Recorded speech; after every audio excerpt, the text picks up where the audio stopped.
In this guide, we'll show you how to use the Etaker Fleet 1000 to charge M2000 Power Station. Let's get started. First, connect the input cable to your car battery.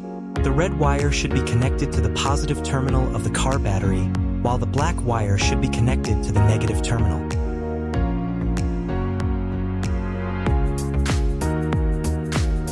Now let's connect the output cables. Take one end and plug it into the M2000, and the other end into the output interface of the Fleet 1000. Next, connect the input cable to the Fleet 1000's car input interface.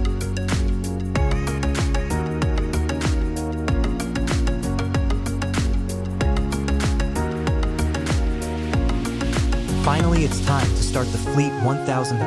A light indicator will confirm that your Etaker M2000 Power Station is now charging, all while you continue on your journey.